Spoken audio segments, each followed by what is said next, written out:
Good day, night, evening, whatever time it may be, ladies and gentlemen. This is Darth Chain. Hopefully you guys are having a good one. Today we're going to be doing Path 2 of the Ascalonian Catacombs. So this one's going to be Ghost Eater, and hopefully by the end of this video you will find out why nobody likes running it. Well, I shouldn't say nobody likes running it. It is still a fun dungeon, it's just a pain in the butt. So, the start of the dungeon is going to be exactly the same as Path 1, and Path 3 will be exactly the same as well. All the way up until Kohler. Once you defeat Kohler, then you have essentially hit the midway point and the paths diverge. So we're going to kill this breeder here, we're going to go and wait for the path selection. Then we get to kill the Spider Queen. So here's the path selector, and I'm actually going to choose the path and run down automatically because we have people still entering the dungeon. So it's still waiting for them to cast their vote. So I don't have to worry about the Gravelings spawning on top of me, but they have to worry about them spawning on top of them. So we're at the Spider Queen already, and again we take down the gargoyle statues to avoid the fire. And we're actually going to summon the queen a bit earlier this time. It must be tied to how many of these spiders you kill. There's the queen. And again, the fight is pretty easy to do. Just DPS her down, break her break bar, and avoid the poison and immobilization that she likes to cast. Once she's down, then you have the Gravelings that like to spawn in the hallway. Again, you just stack in the little corner and you should be good to go. Now, from there, we are going to run up this little area and pull the chains on the left so the rest of the party can get up here. Again, it's not too hard to worry about. But I do have to make a correction. Last video I said that the 2 stack spots were where I showed and on the left. I was wrong. It was actually on the right. I mixed up my left and rights. Here is the other stack spot that everybody likes to use. Both spots do the same thing, so it's just whatever the party prefers. Salik here is going to attack Kohler and drag him to us. We're going to get him in this corner and DPS the crap out of him.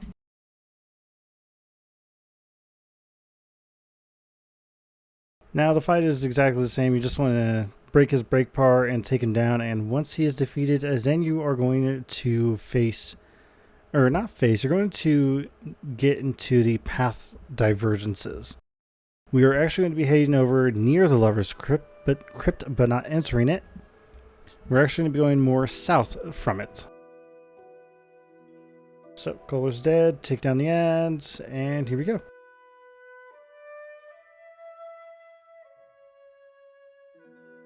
Now, with this portion of the dungeon, on the right hand side, a ton of Gravelings are going to spawn. They won't spawn until you're ready. And we're going to come over into this area. Now, with this area, there are all these columns all over the place, 1 in the middle and 2 on each side on the top. They activate wooden spears that are underneath where we're standing right now that damage the Gravelings that will be rushing towards us. The stack spot is right here. And what this does is the Gravelings will run down this little hallway and they'll go, ooh, Datha. Then they'll stop for a second, look at us and go, ooh, people, and they'll rush to us. And we will just stand there while the person on the trap kills them almost instantly. Now, there are 3 factors in this fight. There is Datha's health, there is how many Gravelings we've killed, and there is the Graveling breeder's HP as well. As long as Datha's alive, the breeder dies, and we've killed all the Gravelings, we complete this section of the dungeon.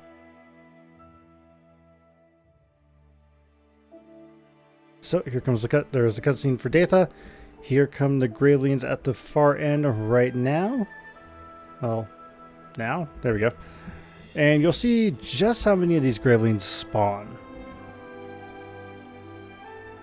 Now, usually how this one was done is one person would tank in the center and try and heal Datha while they tanked, and everybody else would be on the traps just to ensure that all of them died. Apparently now it is on the one trap and you're good. So you see just how many that trap is killing. And here comes the breeder just up there. And again, we are going to lure it to the trap and just stand inside of it while our party member kills them all. And we're going to speed this up just so you can see how quickly this all is done.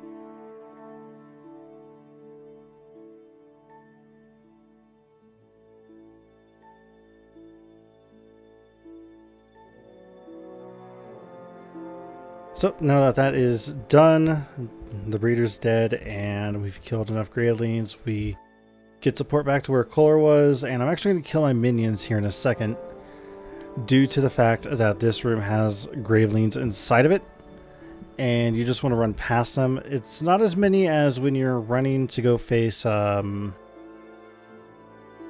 his name? The Howling King, but there are still a few. Now you're going to want to run to the right. There are these chains at the top of the stairs. You'll pull the chains and summon these oozes, but that chain also opens up this door so you can run into the final confrontation area.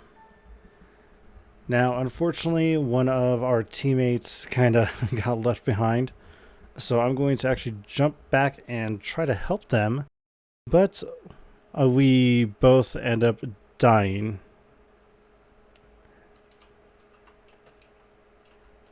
So I cut out the video just a little bit, and you'll see the skip here in a second.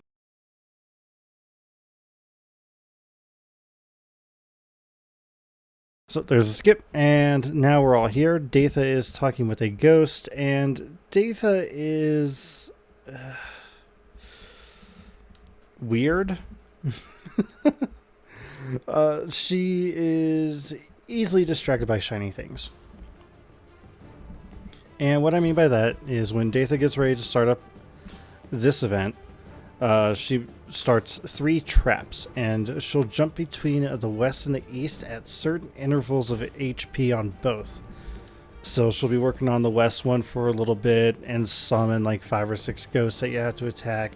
And as soon as she sits and goes, yep, that's got enough HP for right this second, she'll run to east and start working on that one. And once that hits enough and summons a bunch of ghosts, she'll start to go, yep, that's enough. Then she'll run back to west and do the same thing and just bounce between the two, making it really, really hard to keep up with her, because she really could care less if the ghosts are up or not.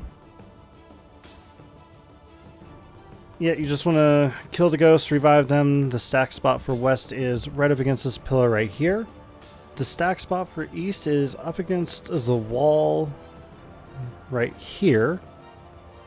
And you don't need to stack in the stack spot. It's not needed, but it can be helpful. They do summon a lot of necromancers, and their wells can lead to a lot of pain if you don't watch out for them, or if you don't have enough heals for it, or Condi Cleanse. So as you can see, she's just jumping between west and east right now. We finally finished west, and she should be jumping between east and north now. And we will find out why this path really doesn't see too many runners once we get this done. I'd say the path doesn't see too many runs just because of the mechanics for the final boss.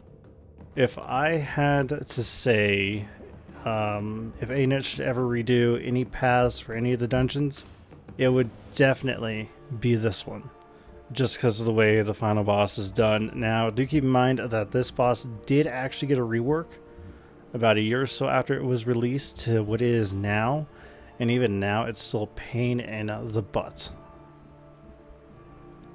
So now that that's all done, said and done, there are guns scattered around the trap portions, and the main focus is to pick them up, and it gives you 2 skills, a lift skill and a pull skill. I really need to get that pop mic.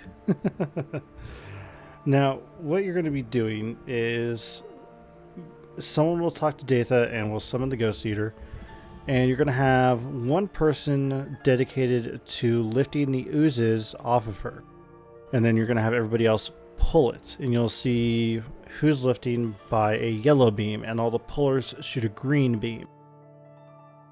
So we're going to summon her right here and show you what not to do.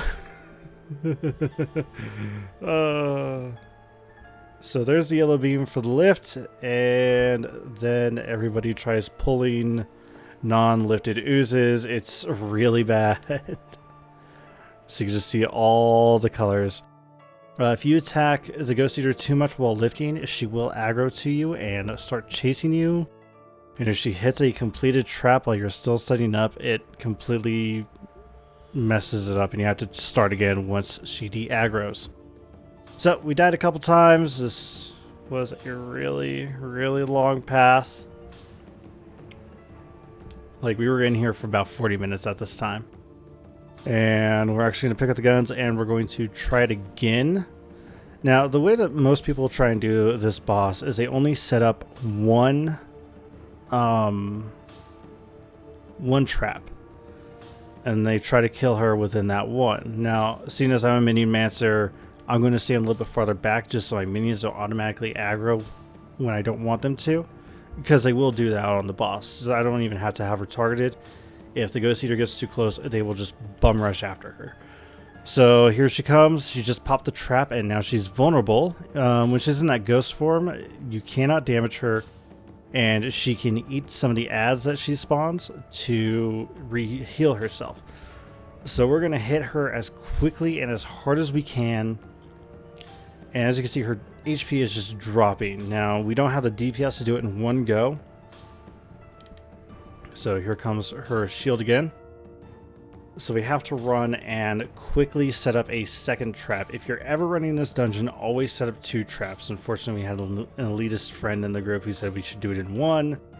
I was like, we should set up 2, but I got outvoted. So now we're running over here to set up the second trap. As long as you don't hit Ghost Eater directly, she will not regenerate until she eats some of the already spawned oozes, but we work around that and pick up some of the minions and pull them into the trap. We activate it and then we just wreck face over it. This wasn't a very smooth run, but at the time of recording these, I was just happy that we got it done. I'm like, screw it, this will do for the video. I'll just say this is a bad run in my mind, but we still got through it, even though it was bad. There goes the Ghost Eater again. So now everybody is piling on top of her. Of course, I'm out of my minions, because if I have my minions out and I'm trying to move oozes, they will just run without my say. So there is the death, and I hope you guys enjoyed that. That was annoying. Luckily, the next one isn't all that bad. Colossus Rumblus, Path 3 is very easy to take care of. Other than that, I do want to thank these people up on screen for helping me out. And I can't wait for Friday's video where we finish up the Ascalonian Catacombs, or Mondays. I'm an idiot. But I can't wait for that when we finish up the Ascalonian Catacombs. Hopefully this guy's showed you how to run Path 2 a little bit more and gave you an idea on the boss. Yeah. This is going to be a very interesting series. Take care.